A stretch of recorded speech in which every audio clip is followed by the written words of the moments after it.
Antonio Guterres, Secretary General of the United Nations, Her Excellency, Madame Annalena Baerbock, President of the United Nations General Assembly,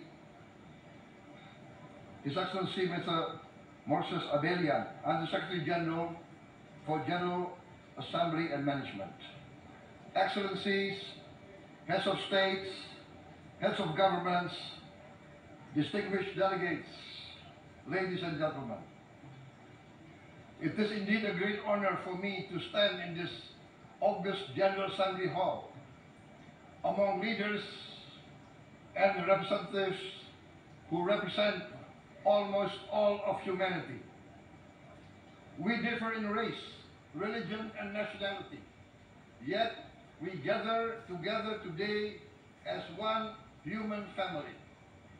We are here first and foremost as fellow human beings, each created equal, endowed with unalienable rights to life, liberty, and the pursuit of happiness. The words of the United Nations Declaration of Independence have inspired democratic movements across continents, including the French Revolution, the Russian Revolution, the Mexican Revolution, the Chinese Revolution, and Indonesia's own struggle and journey to freedom. It also gave birth to the Universal Declaration of Human Rights, adopted by the United Nations in 1948.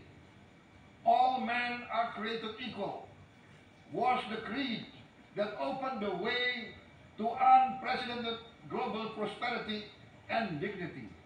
And yet, in our own era of scientific and technological triumphs, an era capable of ending hunger, poverty, and environmental ruin, we also continue to face today grave dangers, challenges, and uncertainties. Human folly, fueled by fear, racism, hatred, oppression, and apartheid, threatens our common future. My country knows this pain. For centuries, Indonesians lived under colonial domination, oppression, and slavery. We were treated less than dogs in our own homeland. We Indonesians know what it means to be denied justice and what it means to live in apartheid, to live in poverty, and to be denied equal opportunity. We also knew what solidarity can do in our struggle for independence, in our fight to overcome hunger, disease, and poverty. The United Nations stood with Indonesia and gave us vital assistance.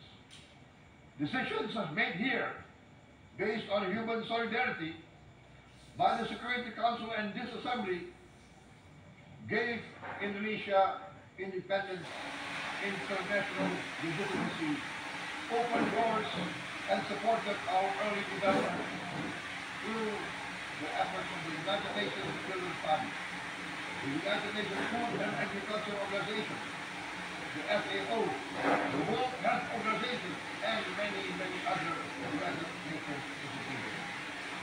And because of that, Indonesia today stands on the cusp of shared prosperity and greater equality and dignity. Madam President, Excellencies, our world today is driven by conflict, injustice, and deepening uncertainty. Every day we witness suffering, genocide, and blatant disregard for international law and human decency.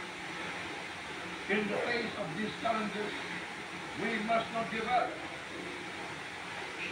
As the United Nations Secretary General said, we cannot give up. We cannot surrender our hopes or our ideals. We must grow closer, not drift apart. Together we must strive to achieve our hopes, our dreams. The United Nations was born from the ashes of the Second World War that played source of millions of lives. It was created to secure peace, security, justice, and freedom for all.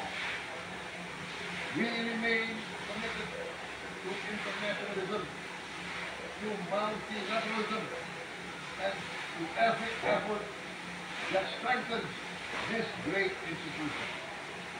Today, Indonesia is nearer than ever before to meeting the sustainable development goals of ending extreme poverty and hunger. Because years ago, this very chamber chose to listen and uphold social and economic justice. We will never forget.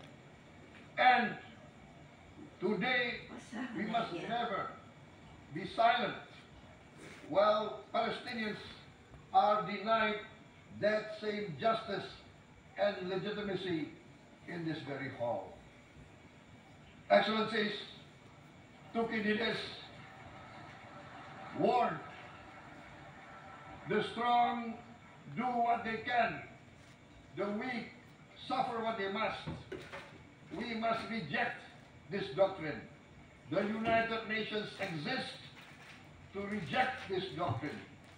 We must stand for all, the strong and the weak.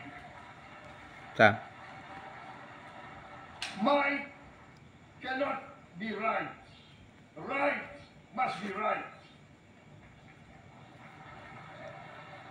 Indonesia today is one of the largest contributors to United Peacekeeping Forces. We believe in the United Nations. We will continue to serve where peace needs guardians, not with just words, but with boots on the ground. If and when the United Nations Security Council and this great assembly decide Indonesia is prepared to deploy 20,000 or even more of our sons and daughters to help secure peace in Gaza or elsewhere, in Ukraine, in Sudan, in Libya, everywhere when the peace needs to be enforced, peace needs to be guarded, we are ready. We will take our share of the burden, not only with our sons and daughters, we are also willing to contribute financially to support the great mission to achieve peace by the United Nations. Madam President, Excellencies, I propose to this Assembly a message of hope and optimism, grounded in action and execution. Today, we heard the speech of Madam President, the President of the United Nations General Assembly. Yes, it is true what she said. Without the International Civil Aviation Organization, will we be here today? Will we sit in this great hall? Without the United Nations, we cannot be safe. No country can feel secure. We need the United Nations, and Indonesia will continue to support the United Nations. Even though we still struggle, but we know the world needs a strong United Nations. The world's population is growing. Our planet is under strain. Food, energy, and water insecurity haunt many nations. We choose to answer these challenges directly, at home, and to help abroad wherever we can. This year, Indonesia recorded the highest rice production and grain reserves in our history. We are now self-sufficient in rice, and we are starting now to export rice to other nations in need. including providing rice for Palestine. We are building resilient food supply chains, strengthening farmer productivity, investing in climate-smart agriculture to ensure food security for our children and for the children of the world. We are confident in a few years' time, Indonesia will be the granary of the world. As the world's largest island state, we testify before you that we are already experiencing the direct consequences of climate change, particularly the threat of rising sea levels. The sea level on the north coast of our capital city is increasing by 5 centimeters every year. Can you imagine in 10 years? Can you imagine in 20 years? For this, we are forced to build a giant seawall, 480 kilometers in length. It will take us maybe 20 years, but we have no choice. We have to start now. Therefore, we choose to confront climate change not by slogans, but by immediate steps. We are committed to meeting our 2015 Paris Agreement obligations. We aim to achieve net zero emission by 2060, and we are very confident we can achieve net zero emission much earlier.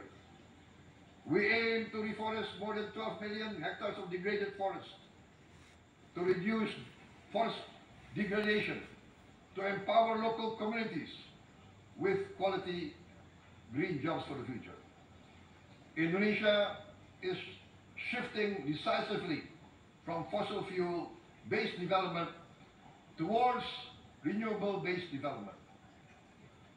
From next year, most of our additional power generation capacity will come from renewables. Our goal is clear: to lift all of our citizens out of poverty and make Indonesia a hub for solutions to food, energy, and water security. Madam President, Excellencies, we live in a time when hatred and violence can seem to be the loudest voices. But beneath this loud noise lies a quieter truth, that every person longs to be safe, to be respected, to be loved, and to leave a better world to their children. Our children are watching. They are learning leadership not from textbook, but from our choices. Today, still, a catastrophic situation in Gaza is unfolding before our eyes. At this very moment, the innocent are crying for help, are crying to be saved. Who will save them? Who will save the innocent? Who will save the old and women? Millions are facing danger at this very moment. As we sit here, they are facing trauma.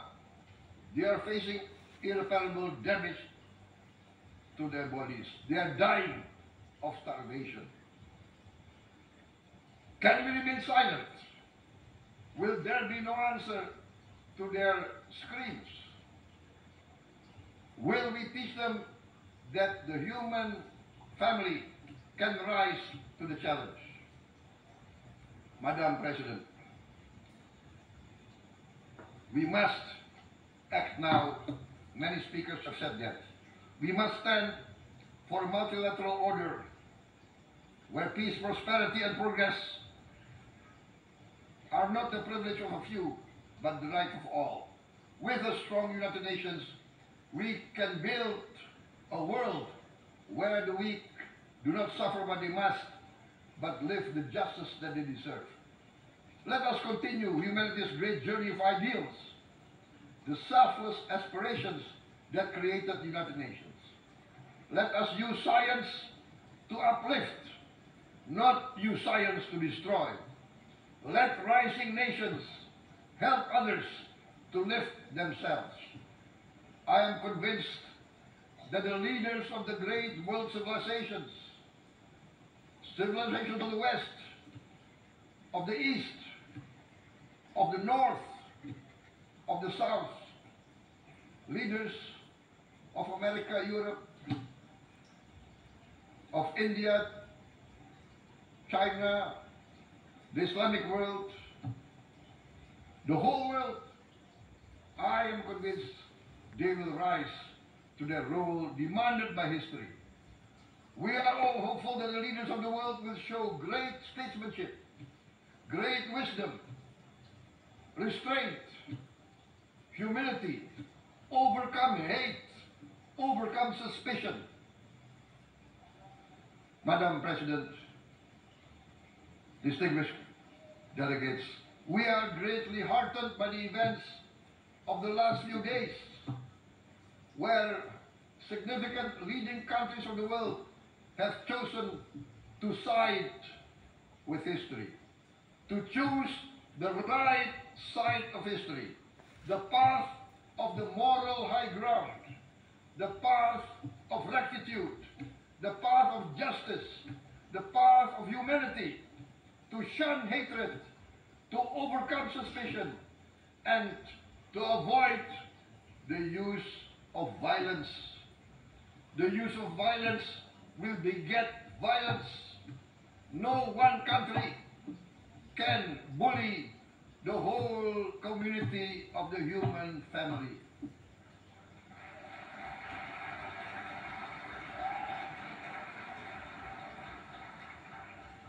We may be weak individually, but the sense of oppression, the sense of injustice has proven in the history of mankind that this sense of injustice, this sense of oppression will unite into a strong force that will overcome this oppression, that will overcome this injustice. To close, I would like to reiterate again Indonesia's complete support for the two-state solution in Palestine. We must have an independent Palestine, but we must also recognize, we must also respect, and we must also guarantee the safety and security of Israel. Only then we can have real peace, and no longer hate and no longer suspicion. The only solution is this two-state solution. Two descendants of Abraham must live in reconciliation, peace, and harmony. Arabs, Jews, Muslims, Christians, Hindus, Buddhists, all religions, we must live as one human family. Indonesia is committed to being part of making this vision a reality. Is this a dream? Maybe, but this is the beautiful dream that we must work together towards. Let us work towards this noble goal. Let us continue humanity's journey of hope, a journey started by our forefathers, a journey that we must complete. Thank you. Wassalamualaikum warahmatullahi wabarakatuh.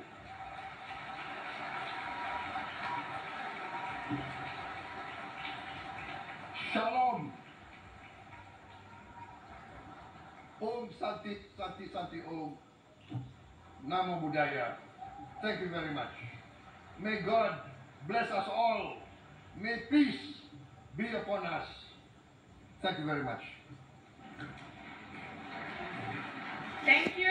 On behalf of the Assembly, I wish to thank the President of the Republic of Indonesia,